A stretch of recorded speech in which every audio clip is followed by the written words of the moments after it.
বুঝতে হবে ষড়যন্ত্রটা কি।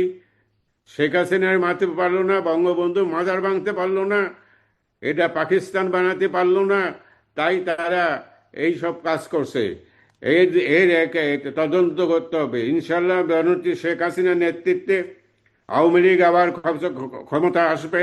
এই ক্ষমতা এসে এই জঘন্য হত্যাকাণ্ড, 5ই আগস্ট সেনাবাহিনী কেন নীরব ভূমিকা পালন করছিল, শেখ হাসিনার কাছে আসতে দিচ্ছিল, বলছে বলছে যে জাতিসংঘে বলছে যে শান্তি বাহিনীতে নেবে না, টাকা নেবে এই সরকারের, আর জনগণের সরকারকে উৎখাত করার ব্যাপারে ষড়যন্ত্র করবে, এটা হবে না।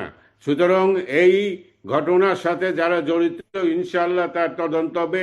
শেখ হাসিনা দেশে আসার সারা দেশবাসী আজকে তার আসার অপেক্ষায় আছে। আজকে যে সরকার, যে ইনুসের ইনুস সরকারের এক্সটেনশন, এদের একই আদর্শ। এদের ভয় হলো আওয়ামী লীগ, এদের ভয় হলো মুক্তিযুদ্ধ, এদের ভয় হলো স্বাধীনতা, এদের ভয় হলো বাংলাদেশ যারা আত্মনির্ভরশীল জাতি হিসেবে বানায়। তার আগে জানেন না, এই যে ইনুস যাওয়ার আগে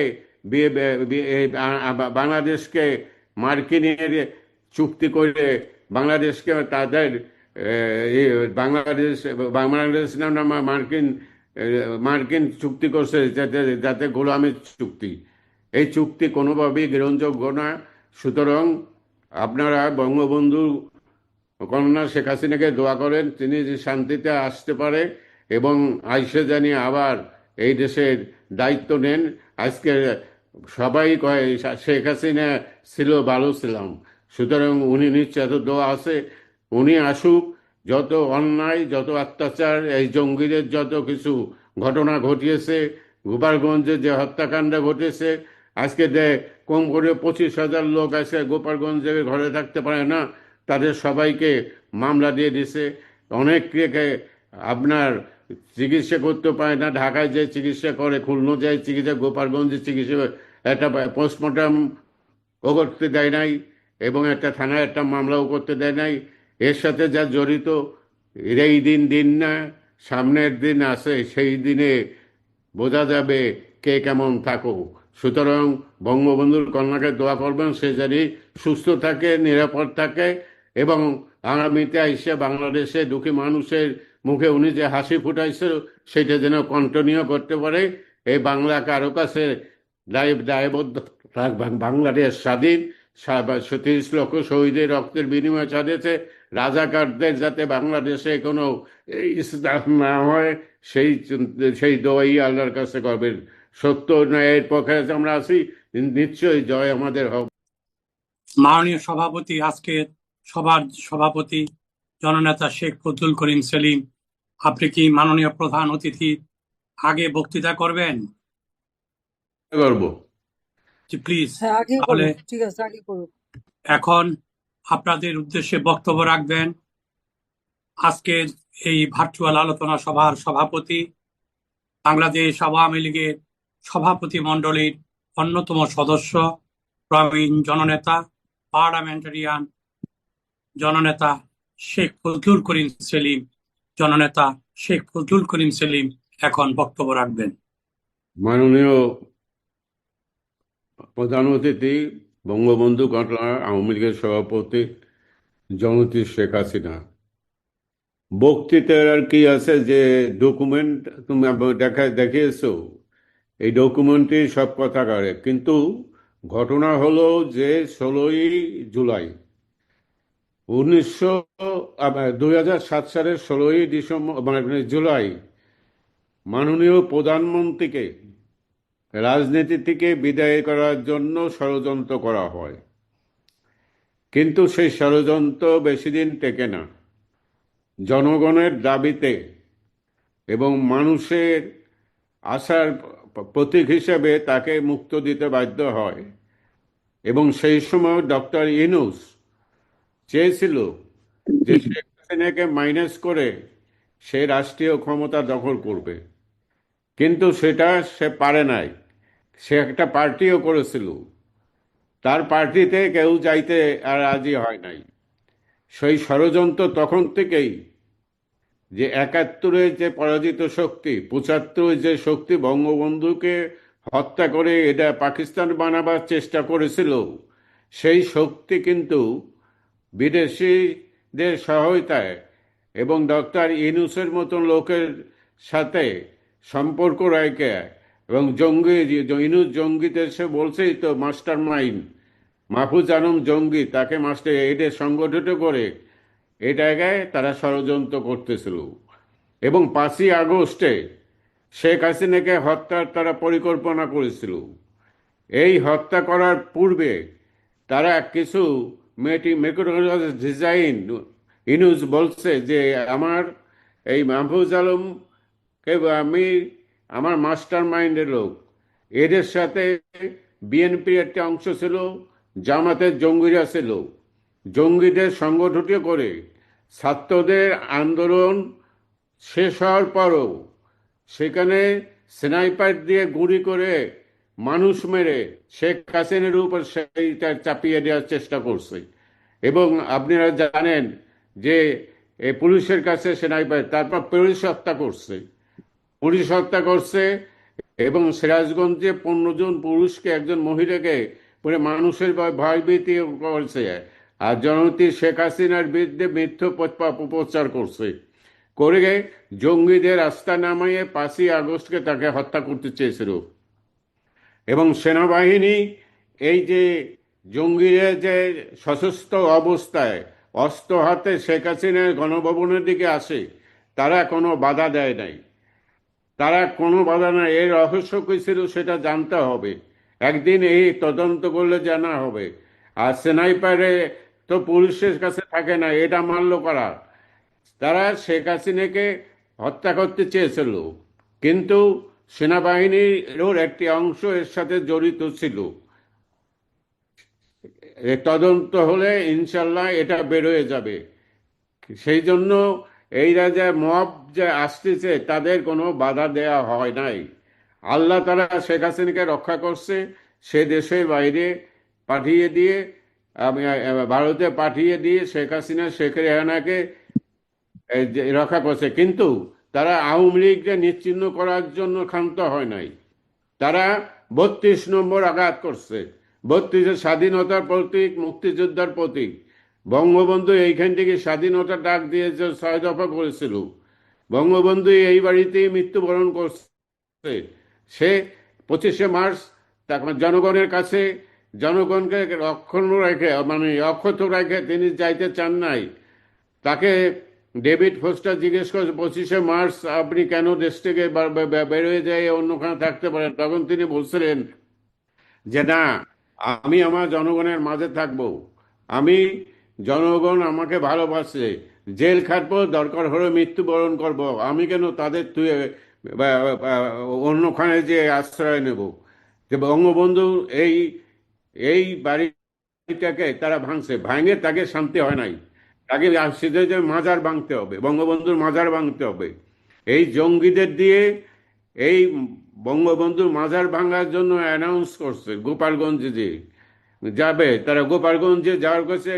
এখানে আপনারা একটা জিনিস লক্ষ্য করবেন, তারা গোপালগঞ্জে ঢুকছে সেনাবাহিনীর আপনার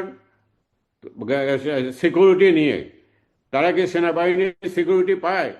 তারা এই জঙ্গিদের সেনাবাহিনী সিকিউরিটি দেওয়া হয়েছে, এবং কারা দিয়েছে? সেনাবাহিনীর লোকেরাই দিয়েছে। এবং সেখানে যেয়ে যখন বঙ্গবন্ধু সম্পর্কে বিভিন্নভাবে কথাবার্তা, সারা গোপালগঞ্জের সাধারণ মানুষ তারা তাদের ঘিরিয়ে ফেলবে, সেই মুহূর্তে তাকিদের উপর গুলি করে আপনার 5 জন। সুতরাং এই এত বড় অপরাধ আজকেও তারা গোপালগঞ্জে কোনো মানুষকে রাস্তা দিয়ে, তারপর ওই দিন যারা এই অপারেশন নেবে, যখন জঙ্গিরে আটকা পড়ে যায় তখন এরা ডাইরেক্ট গুলি করার নির্দেশ দেয়। তো চিন্তা করে দেখেন তাহলে কি অবস্থা। তারা ওইখানে শেখ হাসিনা নেতা মারিয়ে এই গোপালগঞ্জে মানুষকে মারিয়ে তাদের শান্তি পায়, এবং জঙ্গিদের ট্যাঙ্কে উঠে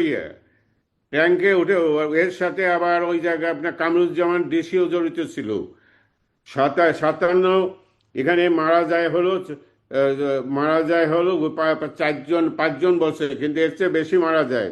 আহত হয় সিরিয়াস 72 জন, 70 জন। আর আপনার মোট বিভিন্নভাবে ছোটখাটো আহত হয় 1000 জন। এদের চিকিৎসা করতেও গোপালগঞ্জে মানা করে দিচ্ছে। আর যারা মারা গেছে তাদের কোনো পোস্টমর্টম করতে দেয় নাই। সেনাবাহিনী তাদের ট্যাঙ্কে করে নিয়ে প্রথম এসপি অফিসে যায়। আর ডিসি সাহেব ভয়তে মনে করছে যে আমাকে ধরবে, সে চলে যায় গোপালগঞ্জ থেকে। তারপর খুলনা হয়ে তারপর তারা ঢাকা আসে। তাহলে বুঝতে হবে ষড়যন্ত্রটা কি। শেখ হাসিনার মারতে পারলো না, বঙ্গবন্ধু মাজার ভাঙতে পারলো না, এটা পাকিস্তান বানাতে পারলো না, তাই তারা এই সব কাজ করছে। এর এর তদন্ত করতে হবে ইনশাল্লাহ। জননেত্রী শেখ হাসিনার নেতৃত্বে আওয়ামী লীগ আবার ক্ষমতা আসবে।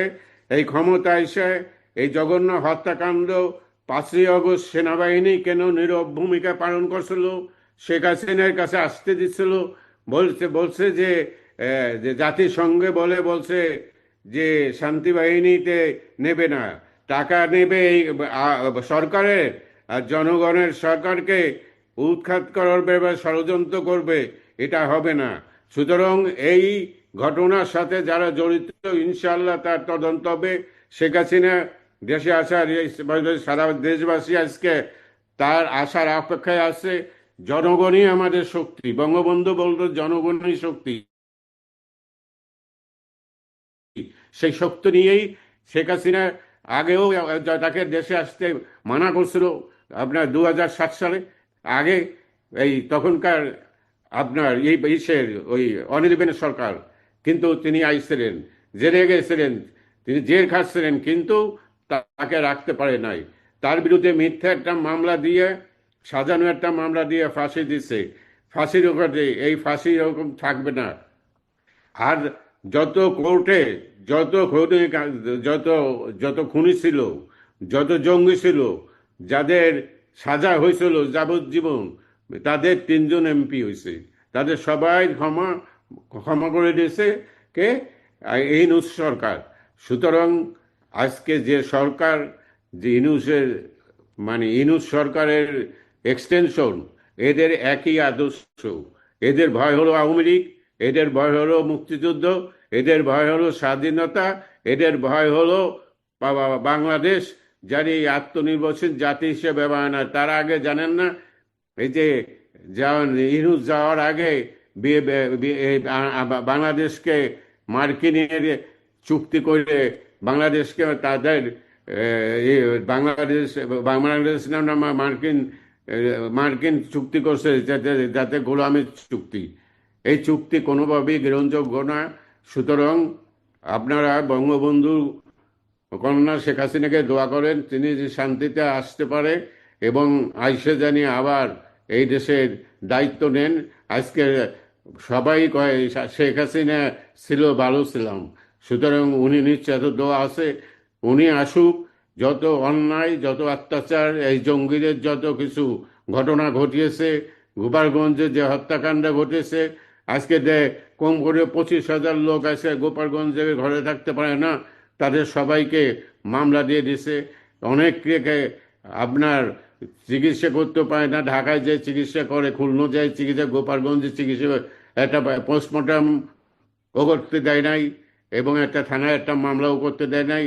এর সাথে যা জড়িত, এই দিন না, সামনের দিন আছে, সেই দিনে বোঝা যাবে কে কেমন থাকো। সুতরাং বঙ্গবন্ধুর কন্যাকে দোয়া করবেন, সে জানি সুস্থ থাকে, নিরাপদ থাকে, এবং আগামীতে এসে বাংলাদেশে দুঃখী মানুষের মুখে উনি যে হাসি ফুটাইছিল সেটা যেন কন্টিনিউ করতে পারে। এই বাংলা কারো কাছে দায়বদ্ধ রাখবেন। বাংলাদেশ স্বাধীন, 30 লক্ষ শহীদের রক্তের বিনিময়ে স্বাধীনছে। রাজাকারদের যাতে বাংলাদেশে কোনো ইসলাম না হয়, সেই দোয়াই আল্লাহর কাছে করবেন।